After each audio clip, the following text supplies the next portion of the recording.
Stupid jokes of the day. All right, our Friday forecast, again, some showers through about midday, drying out from west to east through the afternoon. Watching out for maybe a couple stronger thunderstorms, let's say southeast of Elizabethtown, Kentucky. Southwest winds at around 10 to 20, and our sunset at 5:37 p.m. And tonight's forecast, clearing and cool, lows in the upper 40s. The winds will lighten up. Sun up at 7:17 tomorrow morning. Your Saturday forecast, November the 8th, my dad's birthday. Happy early birthday to my dad. Sometimes they're watching up there in the Indianapolis area. And we're looking at 58 at noon, 65 for the afternoon, a mix of clouds and sunshine. Pretty good looking Saturday. Make that your outdoor day of the weekend. If you want to get some things done outside, that is the day to do it, because Sunday is going to be a raw one. We're looking at dropping temperatures, upper 30s, 40s, feeling colder than that, probably feeling like 20s, 30s with the winds from the north at about 15 to 30 miles per hour. Might get a little light precip, maybe a little mix, maybe a few flurries, trying to mix in Sunday evening, Sunday night, and into Monday morning.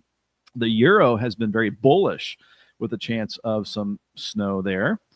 Really no impact if we get some of those friendly flurries. But look at the bigger impact. Hard freeze here. Remember those hoses. Do some winterization perhaps around the house. This is going to kill off some of the bugs, the bees, the pollen. Down to 27 Sunday night. Wind chills in the teens because it'll be still breezy. And just around upper 30s to around 40 degrees Monday afternoon, down to 26 Monday night. So a frigid start to our Veterans Day Tuesday, and then topping out at 48 Tuesday afternoon.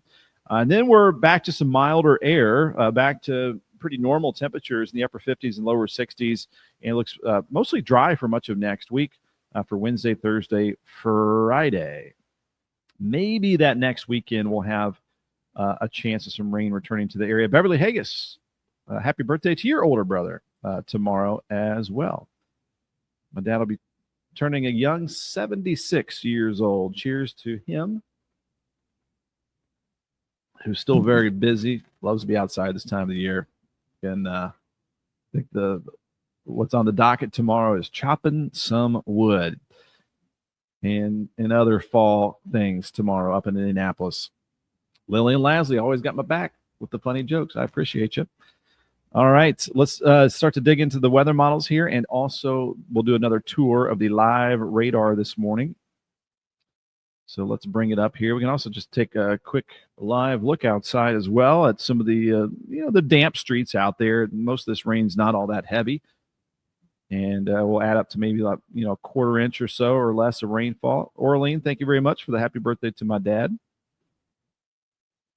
And here we go with the live radar scam.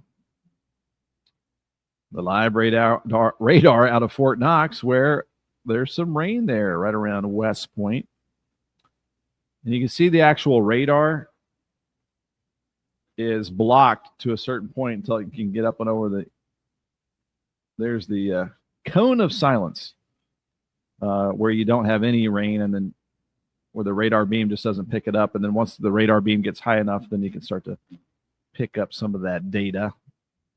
So there we go. We've got some Valley Station rain here, just south of 265 and around Fairdale, heading towards the Jefferson Memorial Forest.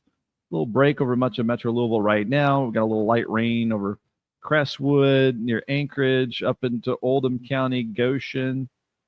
We're cruising around all around. We're doing the tour of the radar here. We've got rain up in LaGrange, up into Trimble County, around Bedford, Kentucky, and eastern Clark County, pretty wet there around New Washington. Hanover starting to dry out. Madison, just a sprinkle or two left around there.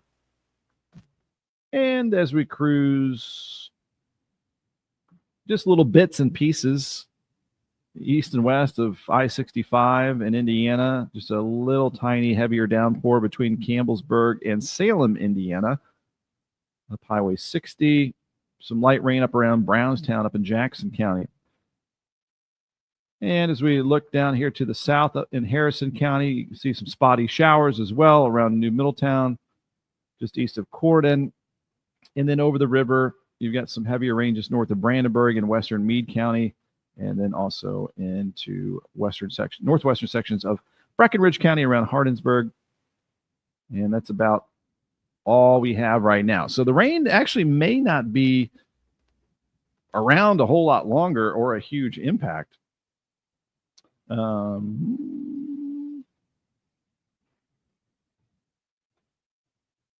Just 1 second here.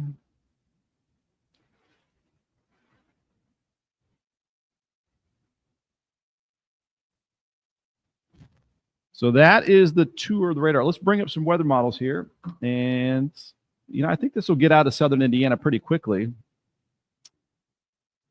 and then linger a bit longer in Kentucky. So I think that's what we'll see when we bring up the data here. I'm going to bring up, we can do let's bring up the HRRR, the HRRR high resolution rapid refresh weather model. It initializes okay looking. So here's a look at it right here. This is at noon, 1 p.m., at 2 p.m. I think it's out of here a little sooner than that for southern Indiana, but notice that it kind of grows in Kentucky as we head into the mid-afternoon. That's why these areas down here have the potential for a few stronger thunderstorms, maybe a few severe thunderstorms with some isolated damaging wind gusts there just southeast of Elizabethtown. So that would include areas around Munfordville, Greensburg, Campbellsville, Lebanon, and Columbia, Kentucky, Danville, Kentucky. Watching out for a few stronger thunderstorms mid to late afternoon there, but notice southern Indiana is much quieter. And then let me bring up the NAM 3-kilometer weather model. I'm going to back this up to where we're at right now, around 10, 11 o'clock this morning. It's got some of the spotty showers around as well. And there's noon. Here's 1. So there might be just a leftover lone shower here or there in southern Indiana through early afternoon. This is 1 o'clock today. But as we head into the mid-afternoon, that rain lingering longer in Kentucky. And, it's keeping some showers a little bit longer than the HRRR. We'll just see how it plays out. But Indiana should be drying out, I'd say, early mid-afternoon, maybe sooner. We'll just have to kind of watch the radar trends here. But then Kentucky deals with the rain and some thunderstorms longer. This is around 7 o'clock. And then moving east of I-65 as we head into the evening time. No worries with that, Christian, with the tropical weather. Pretty much at the tail end of the tropical season here. And Lillian Lasley, thanks for the happy birthday to my dad as well. So that's the rain for today. Most areas not seeing a whole lot of rainfall. Rainfall amounts not very impressive. Trying to find a rainfall total here. Anyway, let's go to the GFS. This is some rainfall totals here. Again, on the light side, Kentucky maybe around ½ inch, southern Indiana, 1/4 inch or less. And then as we head into, let's bring back up I'm going to bring up the precipitation type. So we get this rain done with later today. Saturday's dry. We're going to look ahead to late Saturday night and into Sunday, because that's when we get that polar front to drop in over the area. And that's the next big story that we're going to talk about now.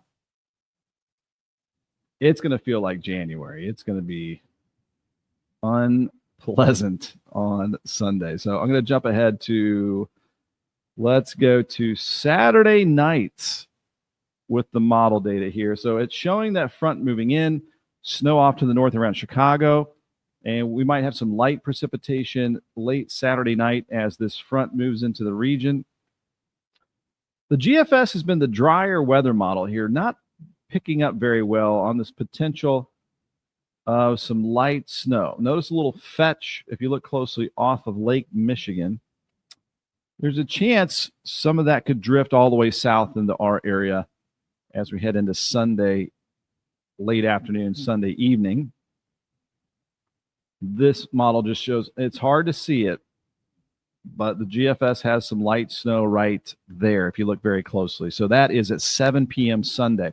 I'll switch this over to the NAM weather model, the precipitation type as well. And notice it also is showing that light snow potential across much of the Ohio Valley here as well. I'm going to back this view up to 7 p.m. So there it shows. Doesn't show up very well, but notice the white color there coming off of Lake Michigan. That would be the potential for some scattered flurries across the area. So that's at 10 p.m.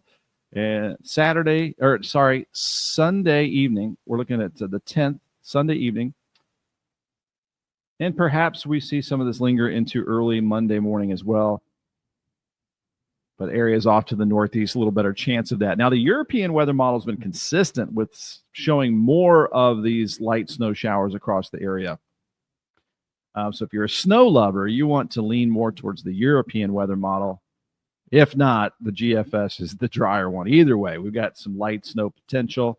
Brenda Boyd, thanks for the happy birthday to my dad. Looking forward to heading up there to Indianapolis tomorrow. All right, so the snows, fun to get that first snow, but the temperatures, I think, are the big story, and the combination of temperatures and wind.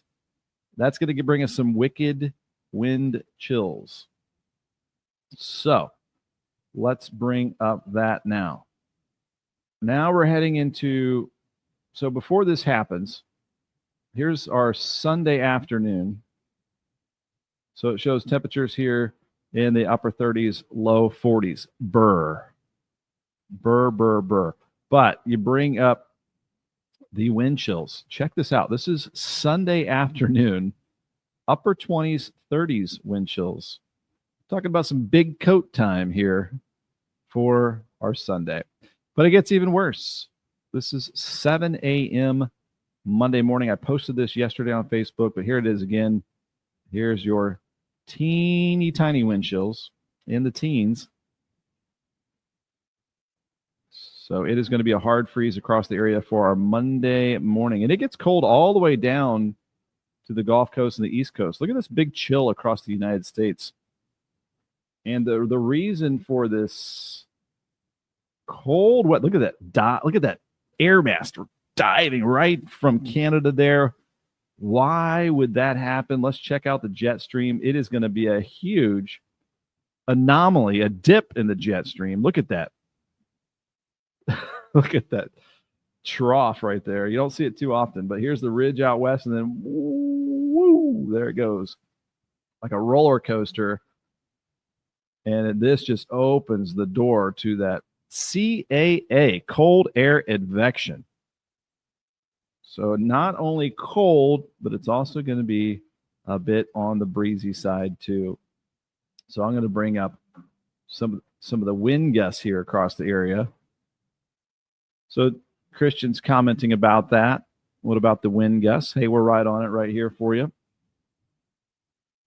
So I'm going to go ahead and zoom in. Let me get rid of that little drawing there. And actually, I want to go back here to Sunday afternoon because that's part of the story too. Here's our wind gusts heading our way. Sunday, so you're looking at some 20, 30 mile per hour wind gusts. But again, it's cold. When you add on a 20 plus mile per hour wind, when it's that cold, it just makes it feel colder. It's going to be pretty raw here for us. This is Monday morning wind gusts with those temperatures in the 20s, feeling like the teens. So, I mean, these aren't crazy strong winds, but again, it'll make that cold air rip right through you if you're not bundled up for it. And then heading into our Monday afternoon, still a bit breezy around the area, but the strongest winds are starting to move off to the northeast. So it's going to feel rather chilly Monday afternoon, upper 30s to around 40 degrees for the high temperature. Going back to the air temperature here for Monday afternoon, showing upper 30s to around 40 degrees for the high temperatures Monday afternoon. Now, Monday night, very cold. So this is going into our Tuesday morning wake-up temperatures for Veterans Day. We're down to the 20s. Very, very cold there. But